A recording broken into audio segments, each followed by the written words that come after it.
What's up, everybody? It's DC Incentives. Today I'm hosting. It's TC. I got Claire here with me. Hi. You know, Diamond is here. He just don't want to show up. Anyway, we have a guest today. You guys introduce yourselves. I'm LaQuanya Goodman, otherwise known as LaQuanya G from Sunday School. Chuck Finance in the house. Getting ready to spread the knowledge. Okay. Can you guys please tell more about yourselves? Sure. So I am a single mom of twins and, young black living in America. You know, we kind of start off as a deficit in finances. And just in general, it was always information that I wanted, but I never really had guidance or nobody to tell me what to do or how to do it. During the pandemic, I ended up getting hooked up with Charles. I got hooked up with Charles through some classes that he was having on Zoom on Thursday nights, and he was just teaching us information about how to build generational wealth, how to fix your credit, how to learn about taxes, and it really just changed my life, and I wanted to make it available for other people, so I started the Sunday School platform. Love it. Nice. Love it. All right, Chuck here. National Certified Financial Literacy Instructor. I understand the game of money, and I always share it with people, so I break it down and make it real simple for an 8th grader to understand what money's all about. Okay. And we have even more guests here. Introduce yourself. Hello, I'm Juliet, and I'm from Brooklyn, and I am starting a candle business. I'm here for all the information, networking, and new friendships. Yeah. Just like me. Yeah. And we have a next guest. Introduce yourself. Peace and love, Brother Tyler from Brooklyn, New York, Bed-Stuy, Brooklyn, New York. Bed-Stuy. And just here to, fellowship and absorb all I can from this man right here with good financial literacy that's pretty much to get us back to where we need to be financially. Okay. So one of the biggest questions for both of you guys, what really made you guys really want to spread the knowledge to everybody to know about financial literacy? What started that? Like I said, I just started learning things, but also just growing up, and especially in Bed-Stuy, right? Bed-Stuy used to be a black utopia when I was growing up, right? Most of the families there owned their homes, they owned the businesses, and then the crack epidemic happened. I do call it epidemic because it was a sickness that wiped out everything, and I literally remember how my neighborhood changed. It was like from one season people were thriving and the next people were dying, and people out in the street selling their things, and their parents left them homes, but then a guy come around with a suitcase full of money and it's $50,000, and you got some issues or whatever, you never seen this kind of money before, and you're selling your multi-million-dollar house, right? And then within my own family, people passed away. We owned brownstones and they didn't leave wills, and we were in probate court and we're fighting forever. And it's just like, why are we always in this cycle of not having, or that we had and we lost? What's missing, right? So that's kind of how I started seeking it for myself. I didn't want to make the same mistakes that my family made. And then also within my family, no one was trying to teach me, right? I mean, my blood family, they weren't trying to teach me how to get a house, how to maintain a deed, or maybe they didn't know because they ended up losing it anyway. Either when they passed away, or when they got older, they didn't take care of their retirement funds. So that's what this is all about. How do we stop this? How do I stop it so that my kids aren't living in deficit, right? Because we kind of start out in a deficit. We're already 300 years behind in the generational wealth gap in general, just being born and being black. So what can I do that my kids don't have to start from the bottom like I did? Because I think we do too much of glorifying struggling in the black community, started from the bottom. I don't want to start from the bottom. Right. I want to start from the middle. How about the top, right? Because that means I got to climb. I don't want my kids to get it out the mud. Yeah. I want them to get it out the soil. So Right. that's what's prompted me to start this. Okay. One thing that resonated with me with what you said is financial literacy, right? A lot of times, I can speak for myself, you don't know a lot about financial literacy unless some type of trauma event happened, and then that's when we want to learn. But Right. When it's too late. Exactly. And it's how do we learn about financial literacy before that happens? Like you mentioned, how do I educate my family? How do I educate my kids about these things? Yeah, exactly. So that's why I started the platform, because it wasn't good enough for me just to have the information, because my family don't listen, right? My family don't come on Sunday school. They don't want to be broke, but they don't want to do the work to not be broke, right? And that's the thing. So you kind of already come in being discouraged because even the way they set it up, they make it seem like it's so unattainable for us. And what drew me to Charles was the way he broke it down was like, not only is it not unattainable for us, it's easy. It's easy, but we just don't know where to start. So I wanted like silver and gold to own, and I was telling Charles this, like a guy I knew how to do it, but I had to date him, right? Or I had to be his woman in order for him to teach me. So you're not really teaching me how to fish, right? If I gotta wait on you, right? I want to fish for myself.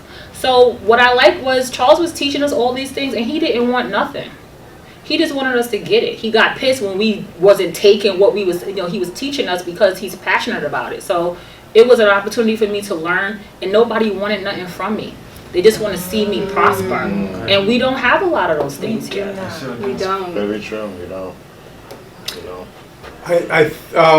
To answer your question, there was, as a historian, I saw a lot of my elders make transition, and these are the smartest people in the room of their craft, of their profession.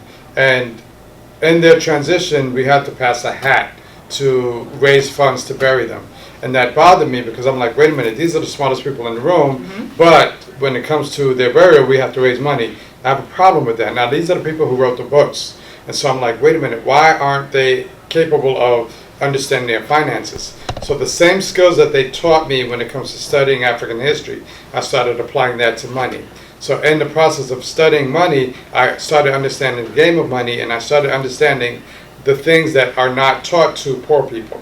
Wealthy people teach their children different from poor people poor families teaching their children. So when I started understanding the game of money, I said, okay, now I got it, and I don't have it all, but I'm always constantly learning. So I said, okay, let me take this and give back to our community so that they can understand this whole money game, so that they can start building intergenerational wealth. And that's what the key. So that answers your question to why I do what I do. So yes, thank you. Any questions? Yes. Any questions? Any questions? Y'all can talk about any questions. Yes. Any question. Ask away. Anything you want. Anything. I just wanted to state, like, I didn't have a question, but I have been going through YouTube channels and trying to get financial information, and there are courses and people are charging you, and you don't really have the resources. You don't have the resources, and then you get caught up in a situation that you're trying to get out of, and these mostly are your people. Yes. So it bothers me. It really bothers me. But I was cautious. Like, I didn't go into anything, and it was like a divine intervention for him to show up on Black Nubian. I don't know if I can say that. Yes, you can. Yes, you can. You don't have to censor yourself. No filters. No filters. No censorship. You Not can on go. this podcast. Yep. So I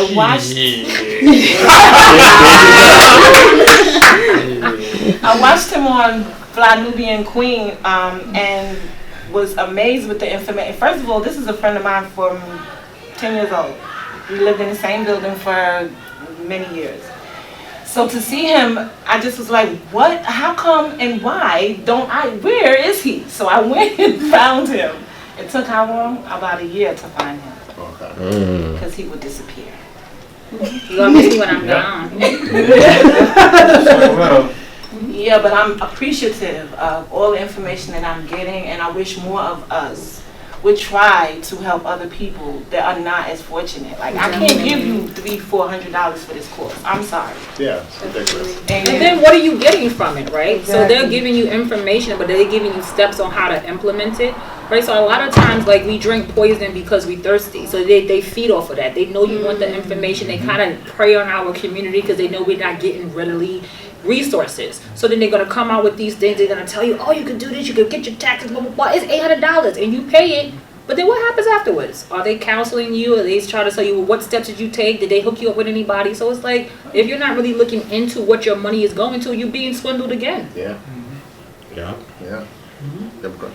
Yeah, it's I just wanted to say, yeah, it's very necessary that we, we have this and we're able to come back into who we are. Just a question of curiosity. I got a question. I got a statement. Want to know what is your outlook on cryptocurrency? And 'cause I'm still kind of dipping my toe in the water with that, the realm of the unknown.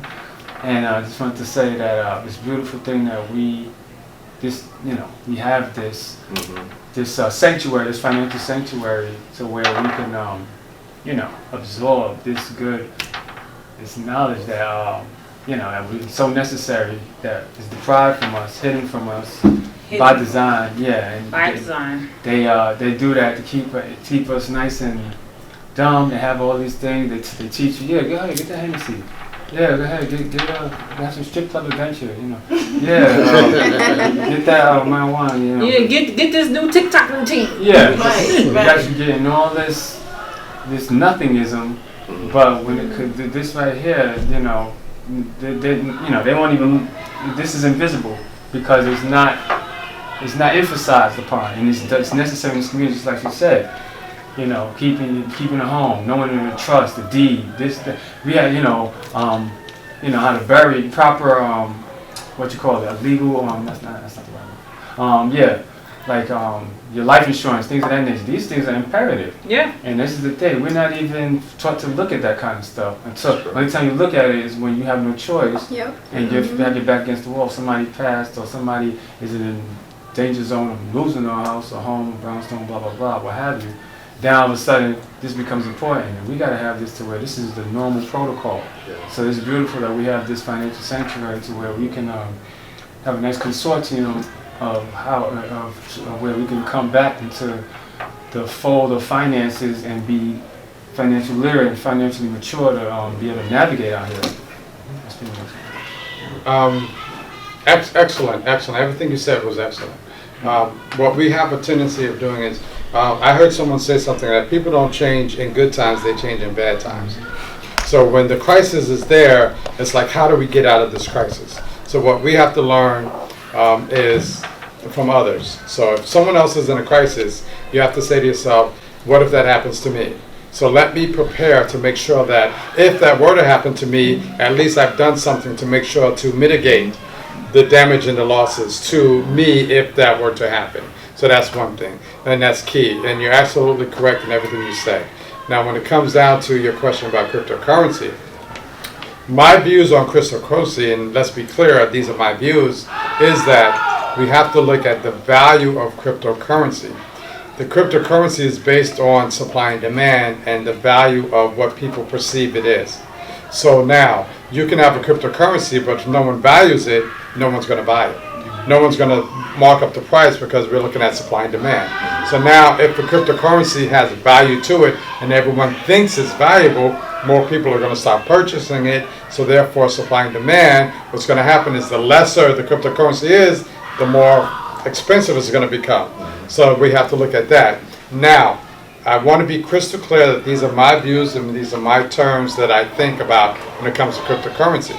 So now, my question when it comes to cryptocurrency is, if I were to liquidate my cryptocurrency, where is the money coming from? And that's key. And I want people to understand this. So people get upset at me when I talk about cryptocurrency because, again, when I look at it, I'm thinking, if my cryptocurrency just went from $20, my initial purchase, to $800, if I wanted to liquidate, where does the actual funds come from for me to be able to liquidate to get my $800? That's the key. Now, here's what's going to happen, and I know this for a fact. If people were to do what's called a run on the bank for cryptocurrency, they're going to shut down because the money is not there.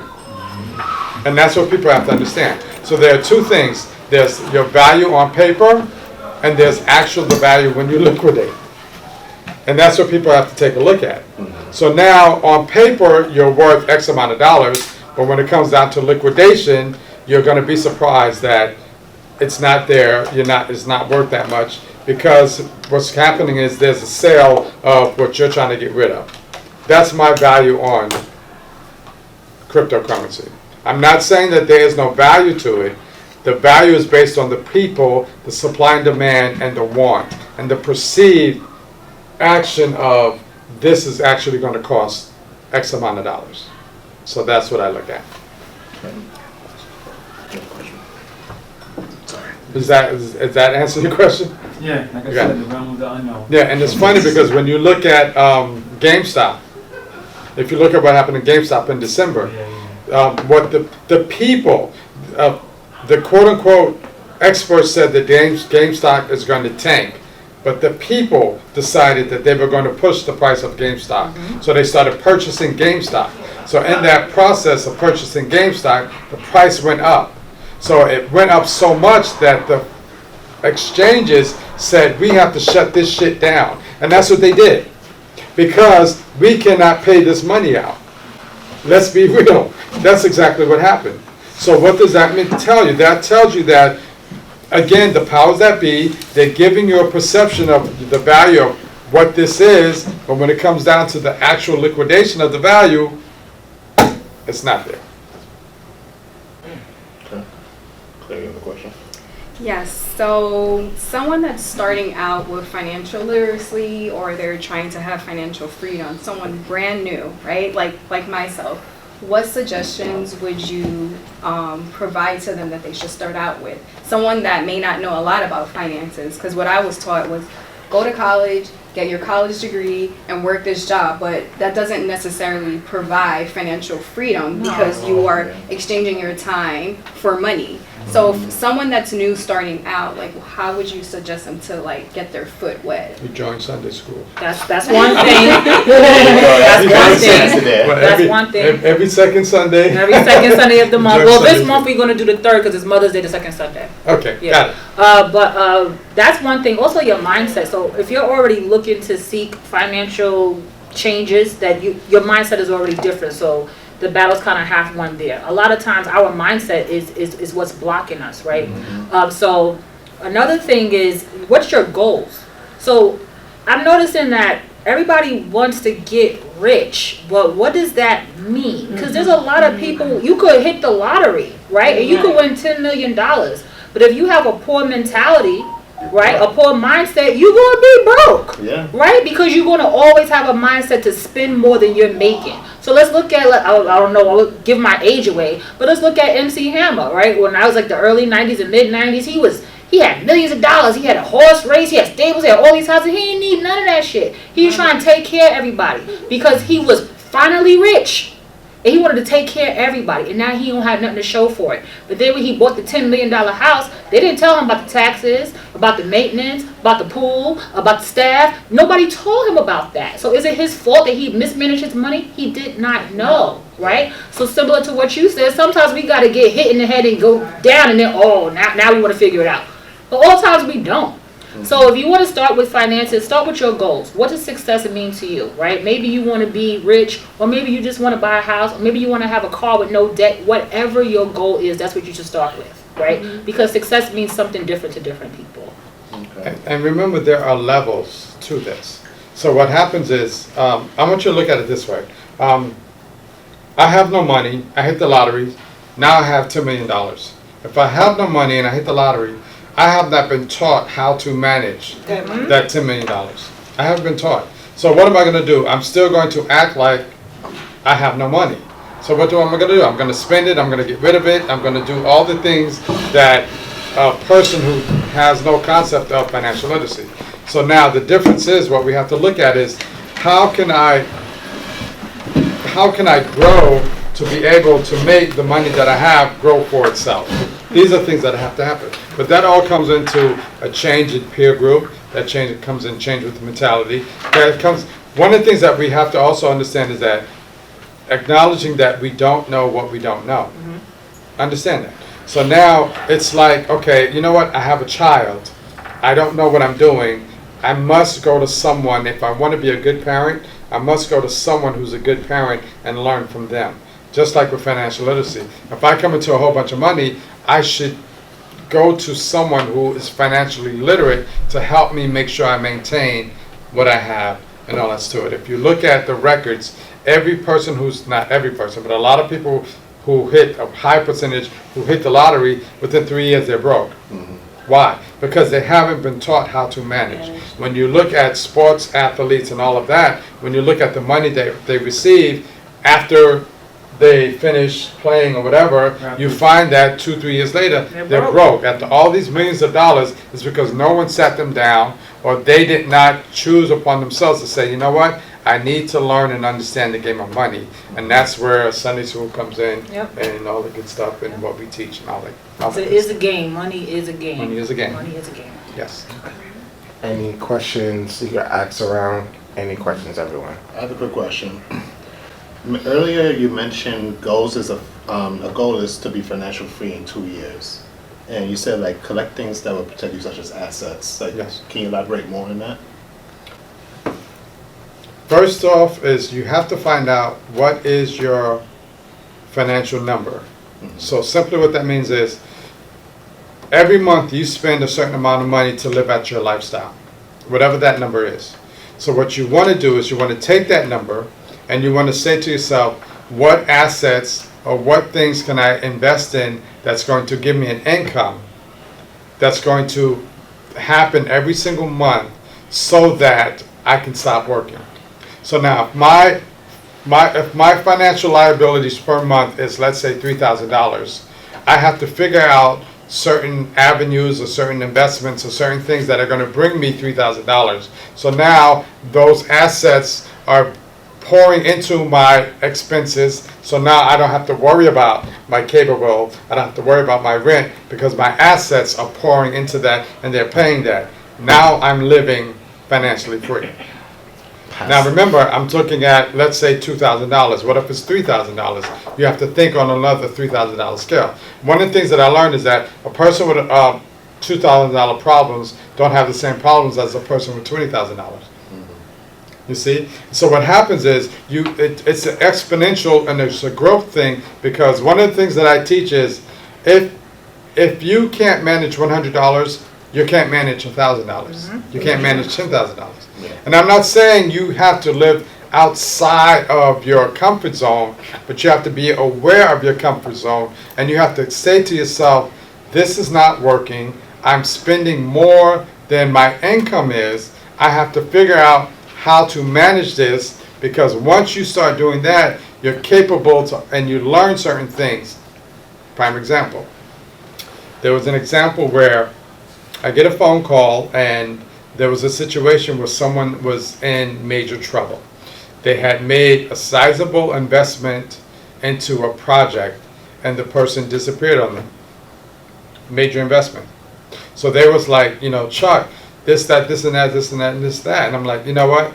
The problem is that you did not have me at the table when this deal was going through, because I would know what questions to ask. They were dealing on a level higher than their financial level. See, when you're at a higher financial level, the questions are different. And the things are different when it comes to understanding. So now they were lost out and they were asked out, and I felt bad for them because I couldn't do anything for them. The deal was done. So that's what we're looking at. So when we're looking at money management and being financially astute, knowing that, if I'm going to invest this amount of money, there are certain things, protections that we have to make sure that it happens, to make sure that I protect my principle that I put on the table. Okay, thank you for that. You have a next guest.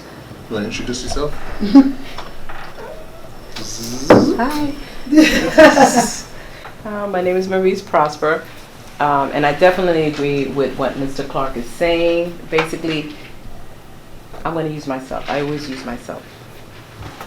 Whatever I have, income-wise, I don't like to do overtime. I don't do overtime. I don't work weekends because I need this. I need my mental. So whatever I have, that's what I use. So let's just say I make $1,000. We'll just say $1,000. That's basically it. I don't go above, because then I'm not living within my means.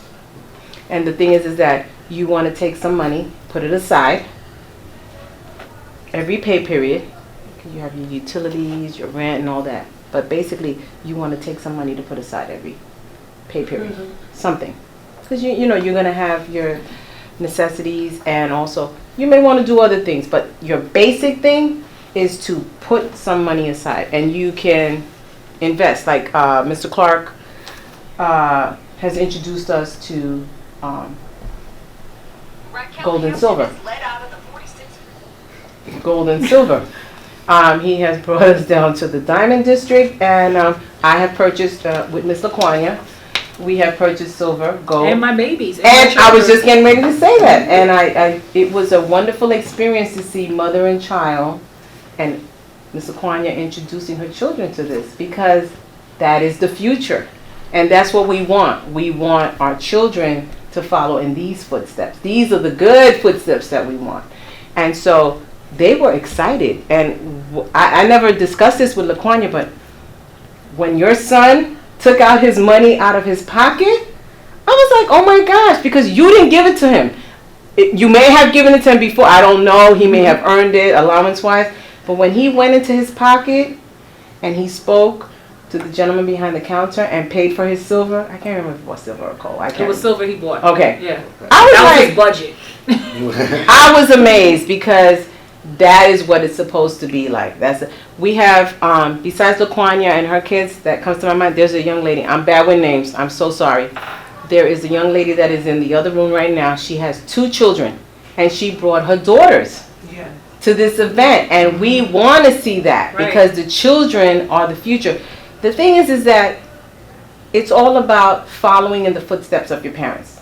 Visual. Because me, I'm a visual person. I love the arts. So when I see something, whatever Mr. Clark or Mr. Kwanya teaches me, I'm like, okay, I could see it. Yeah. You know what I'm saying? And the thing about them is that we're big. I was speaking to some about journals. Anything that you learn, okay, you can pick up a journal anywhere, the Dollar Tree, wherever, General Dollar. Write all this down. Write everything down, because you know what? It's good to go back. And you know what? I just thought of another person. Oh my God, I got a brain fart. My goodness. Naima? Naima, oh my goodness. She's another one that is showing her children the path to the future. And that's what we want, because those are the ones that are going to lead the torch to the future and show. We want that. We want the next generation. So, but this is the anniversary of Sunday school, and also I'm thinking, this is Financial Literacy Month. I wanted to say that in there, but I forgot. Mentioned it. I forgot. I have it on my page. I have it on my page. But and the reason why I'm aware of that also is because of Mr. Charles Clark. He had spoken to me about that a few years back in April. So April, you should post financial literacy is green, because green money. Okay. So I posted something on my page, and it's basically what to do, tips, because you know what it is now.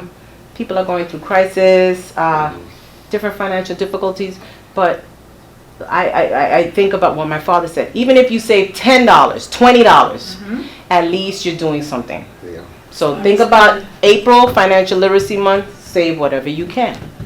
You could put it. What was it? The tin cans. The tin cans Charles had introduced us to, right? It could be what are those cookie boxes? Those butter cookies. Those you know what I'm talking about? The big Yeah. You can put that. Oh, they come out. Yeah. You store it. We don't say save. We say store. You store your money. And that's basically it. It's a better ring to it. Yeah, doesn't it? Yeah. It's Mr. Charles Clark. Money So, storage. yes. So I just want to say congrats to the first year to Yes. Mr. Kwanya, Mr. Charles Clark, and many, many more. Thank you. We made it a whole year. Yes, I just want to say, you guys are doing. Thank you. I just want to say you guys are doing a very beautiful thing for the community, and the point that you guys are doing this for free is a blessing. Yeah. Because now other people too is not going to spread the word, and that's what we need out here, especially for our community. I just want to say that. Right, and what you guys are mentioning is so profound, even with myself. What you guys presented today is like, I'm like, wow, there's a lot of things I have to unlearn if I want to get to financial freedom.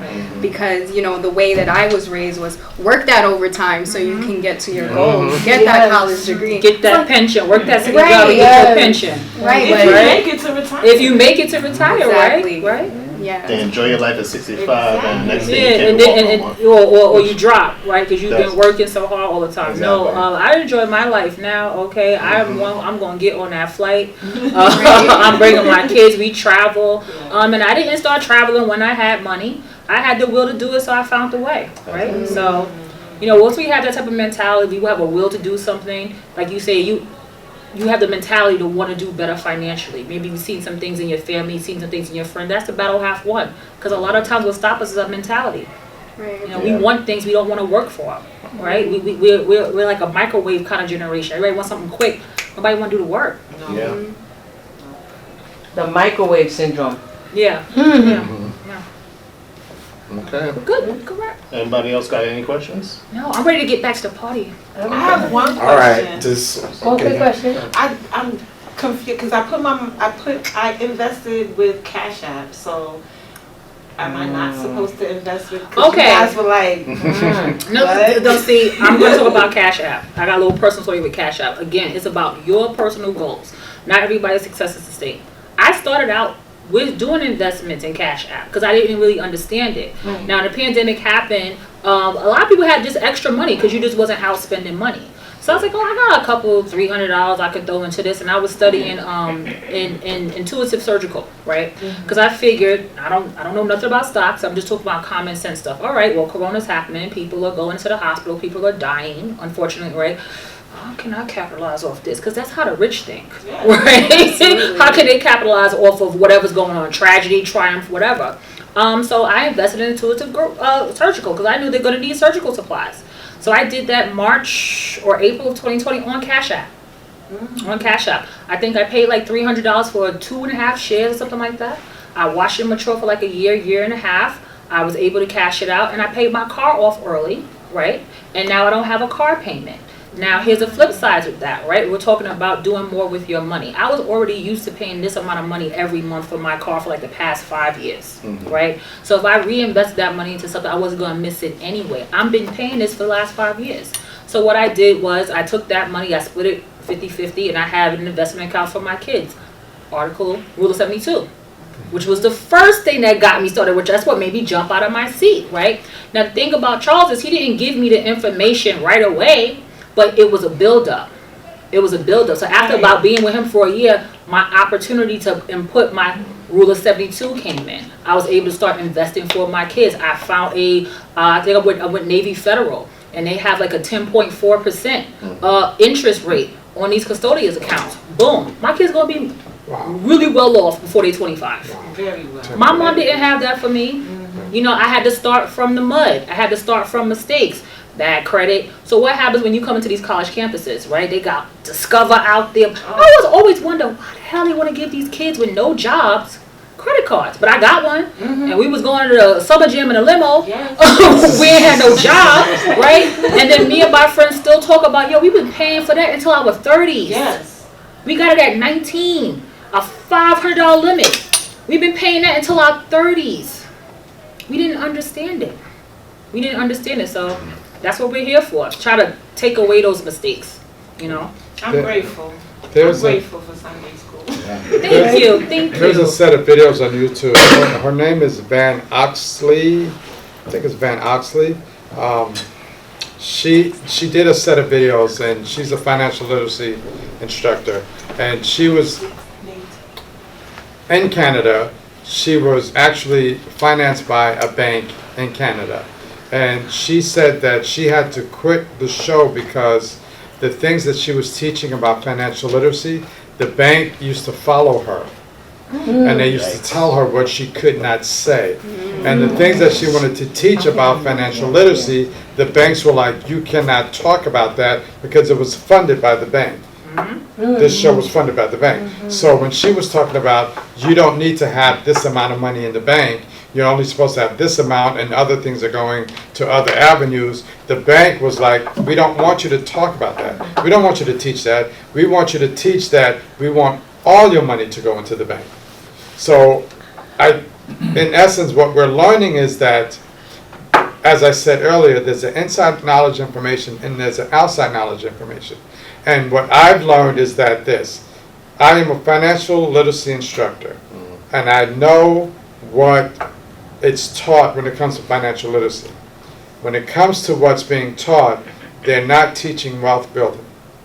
I'm teaching wealth building. So now, what financial literacy will teach you across the board is this. You start with your children, you start with them with the savings account. So if my child is 8 or 9, I'm setting up a savings account for that child. So it's teaching them good skills, good stewardship, blah, blah, blah, blah, blah, blah. But what they're not telling you is that little money that my child is investing and saving with, the bank is doing something called fractional lending. So what the bank is doing, they're taking that little mini pieces of dollars that my child is investing in, and the bank is actually investing and getting a return at a higher rate. So if I am taking my child who's 10 years old and opening up a savings account for them, the bank for the next, let's say, 10 years is making so much money off my child through fractional lending and understanding this. So I'm like, to me, it just doesn't make sense, because again, what we're looking at is, what I've done was I've been able to understand what they're teaching across the board, and I can show you what wealthy people are teaching their children. Wealthy people are not taking their children down to the banks and opening up savings accounts. They're not. They're not. Because remember, wealthy people have their children and their money in a trust account, which is something totally different. You see? So now, what I'm saying is that these are the things that wealthy people are teaching. What we do in Sunday school, and what we do is we learn from the wealthy people. And sometimes I think about Booker T. Washington, which is one of my idols, is that we have to pretend sometimes and not let them know what we're doing. Yep. So we learn what we can, and then we come back and it's like, oh, LaQuania, oh, Maurice, oh, Taliba, let me show you what these wealthy people taught me. Okay, now let's implement that. See what I'm saying? So now it's like, well, okay, you're not supposed to be teaching that. It's okay. Someone said, Harriet was out there, and she was like, listen, you're going to get this or you're not. Yep. That's it. You're going to get this or you're not. We focus on who won it, not who don't. And that's what we do. So, and I say that in essence because we sit at the table of people who are teaching us this information, and we come back and we bring it back. I know people who sit at the table and will not bring it back to you. Or they will charge you $5,000 for a class. Yep. Do you see what I'm saying? What we do is we bring it back to you at a minimum cost, at free or minimum cost. Of $20 a e-bite once a year. $20,000. Okay. So this is what we do when it comes to financial literacy. Understand? Right. Okay. Any last questions before we wrap up? Okay. Well, I just want to say, thank you so much. I just want to say that, I chatted with a few people, and everyone is just ecstatic about today. They are just overwhelmed. We've been through COVID, and we were doing the Sunday school, Zoom, and it's good to see the faces, because the thing is that you know the names, and a lot of people, I know Taliba, of course I know Mr.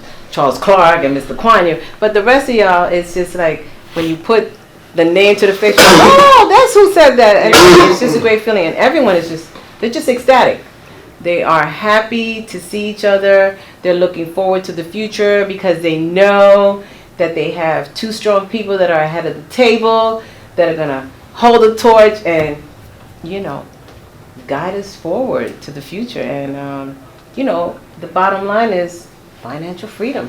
I was talking to Taliba about that earlier, and that's the whole thing, and that's what it's about. But we thank you. We thank you, and happy anniversary. Thank you. Any Thank you. before it is social media? How can we reach all of you? So I'm q.is.queen on Instagram, and then also we are the Sunday School Experience on Instagram. Now, email.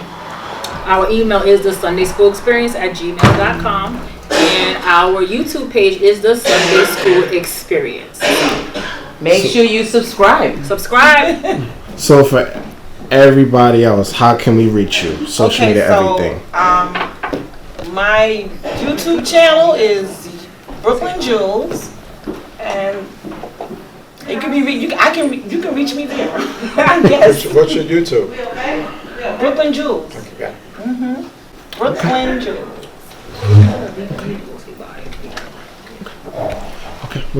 All right. Just need YouTube information, then we wrapped up. Yeah.